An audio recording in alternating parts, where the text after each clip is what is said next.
Good evening and welcome to Tucker Carlson. I hope you had a great Thanksgiving. Here's something that we didn't know but now do. In the winter of 2020, Tony Fauci wanted to know how the Chinese Communist Party was responding to COVID. They had COVID, we had COVID, and he wanted to see what they were doing. So he sent one of his deputies, a man called Clifford Lane, to China to find out. And Lane seemed stunned by what he saw there. Entire Chinese cities had been quarantined, the whole city. Huge numbers of people were forcibly locked inside their own homes, in some cases to starve to death. Secret police cruised the streets, forcing pedestrians into windowless vans for the crime of being outside. Household pets, dogs and cats, were declared unclean and beaten to death on the sidewalk. It was a hellish dystopian scene. So Lane returned to the U.S. to tell Tony Fauci what he'd seen there. But Tony Fauci was not disgusted. He was not appalled by the human rights abuses that Clifford Lane had seen in China. According to a new report in the Epoch Times, based on depositions that emerged this month, Tony Fauci was envious. This is what we have to do in the U.S., Fauci told Lane. So it's very obvious now that from day one, China was the model that American officials, public health officials, were using to respond to COVID here. And in fact, it still is the model. And in fact, lockdowns are still happening in China. They never really ended. And our public health officials have never stopped applauding those lockdowns. In April of this year, the Chinese government shut down Shanghai.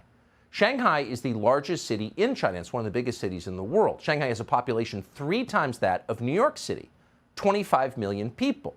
And all of those people, all 25 million, are now suffering indefinite lockdown. Shanghai is the largest prison camp in human history. So why is the Chinese government doing this to its biggest city? Well, no honest person believes it has anything to do with public health, because it doesn't, provably. As of Sunday, yesterday, there were no COVID deaths reported in China, a nation of nearly 1.5 billion people, not one COVID death. So COVID is not a threat to the Chinese government. Political unrest, however, is a threat to the Chinese government, always has been, and that's the point. In China, as in the United States, COVID policy is not a public health matter. COVID policy is a tool of social control. COVID policy is a way for the people in charge to strip from their population the most basic civil liberties and remain in charge. That's very clear, and that's exactly why our leaders support what's happening in China tonight, because they'd like to see it happen here too. Hundreds of millions of people imprisoned across the country. That, according to Harvard epidemiologist Eric Feigelding, is, quote, in everyone's interest. Really? Well, here's what it looks like in China. In Lanzhou City, some were forced to quarantine outside in the cold, in parking lots. This viral video, which CNN could not verify, shows others forced to stay in male bathrooms, sleeping under urinals. And this one, the video says it's a quarantine site for kids in Henan province. A little boy jumping on bricks to avoid the pool of dirty liquid. This is where they use the bathroom. This woman sobs on the ground, crying that after she was caught with her mask pulled down, the government suspended her business for 30 days, losing a month's income.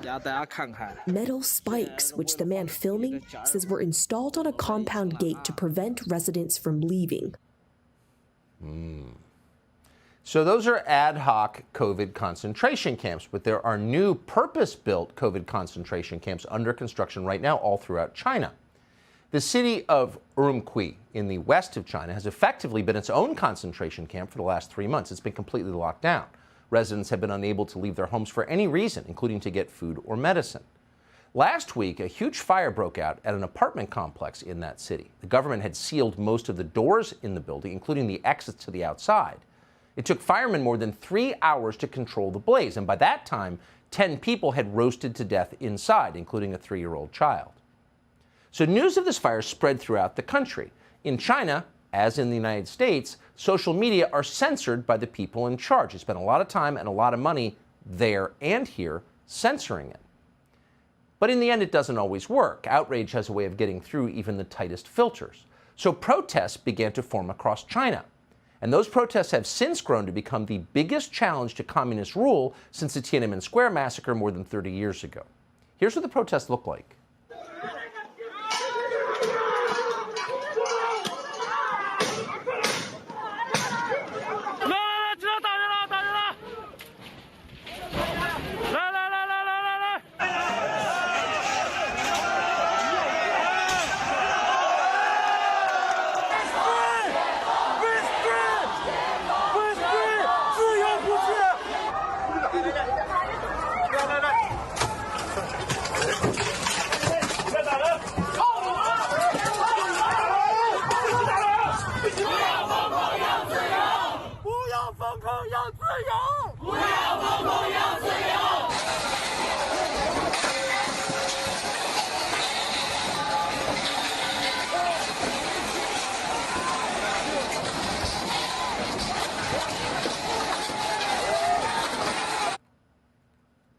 We'll see where this goes, but again, these are the biggest protests that we know about to occur in China since 1989. But what's interesting is the reaction in this country. So you watch those clips and you wonder, who could be rooting for the secret police in those clips? How could any decent person possibly be on the side of the Chinese government, against the population of the country, the people, against human rights, against human decency? Who could root for the tank against the lone brave man standing in front of it? And the answer is, unfortunately, some people could be on the side of the tank.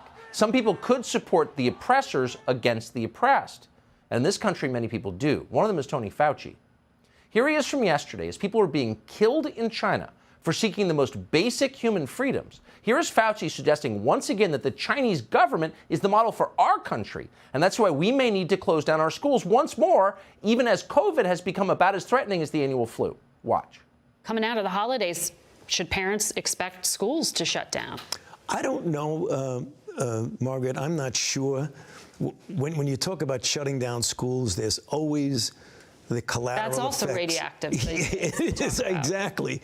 There's always the collateral issue. So you have to balance, and you do it in real time, depending upon the viral load of disease in your region.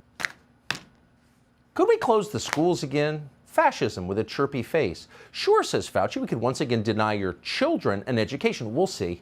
We'll see. We'll make that decision at a future time. Over at the Washington Post, star internet reporter Taylor Lorenz was not so circumspect. She just came out and said it. Lorenz flatly praised what China is doing to its own people. Unlike the United States, she said, China isn't choosing to, quote, kill off millions of vulnerable people. In other words, deporting your population to concentration camps is compassion. So you have to ask, since China is the biggest country in the world, our main rival, largest economy, what does the Biden administration think of this? We must have a position on it. We have a State Department that exists to think up positions on things like this. So what does the Biden administration think of what's happening in China? Well, apparently they agree with it. Today, a White House spokesman, John Kirby, the famous John Kirby, was asked for official reaction to the human rights protests raging today in China. And here's what he said. What is the president's reaction when he hears protesters in China chant freedom or Xi Jinping step down? The president's not going to speak for protesters around the world. They're speaking for themselves. And so there's no reaction? These protesters are speaking for themselves. What we are doing is making it clear that we support the right of peaceful protest. The protesters are speaking for themselves. Haven't we spent $60 billion to prop up the corrupt government of Ukraine because they're on the side of freedom and democracy, even though it's not a free or democratic country? But that's the pretext. We're for freedom. But here you have people saying, hey, I don't want to be thrown in a concentration camp or starve to death in my own apartment. And the Biden administration can't even take their side? Really? They speak for themselves? They don't speak for the U.S. government? The U.S. government doesn't stand for basic human rights anymore? Really? John Kirby? You should be ashamed of yourself. It's hard to believe that's real. It is real. And the U.S. Congress has, by and large, adopted the same posture. Eric Swalwell spends a lot of his life yelping about human rights on Twitter. Abortion is human rights. And yet he said nothing about what's happening tonight in China. Now, we were not able to reach his former girlfriend, the Chinese spy Fang Fang, for comment either, unfortunately.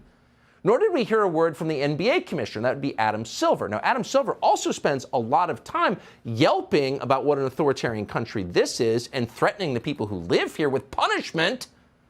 He has no problem threatening American voters in North Carolina, for example, or in Texas, who wanted separate bathrooms for little girls. What does he think of killing people for wanting to leave their apartment? Or throwing people en masse into concentration camps? Well, we decided to find out. So we emailed his office today to get his view of Chinese concentration camps. What does Adam Silver think of that? One of our premier moral voices. We didn't get a reply. Why is that? Maybe because he has made millions personally, and the NBA itself makes billions of dollars in China. So the NBA has no word to say about China throwing its population into concentration camps, turning Shanghai into a prison. And in fact, when you ask NBA coaches about civil rights abuses in China, what you get is a lecture about how we're worse. Watch. It has not come up in terms of people asking me about it, people discussing it. No. Nor has our record of human rights abuses come up either. People in China didn't ask me about, people owning AR-15s and mowing each other down in a mall. I wasn't asked that question. The world is a complex place, and there's more gray than black and white. Oh, so China commits genocide against Muslims and locks down a city of 25 million people, but we've got the Second Amendment, and they're pretty much the same. That's the word from Steve Kerr, who's a very famous coach. These people are all on the take from China.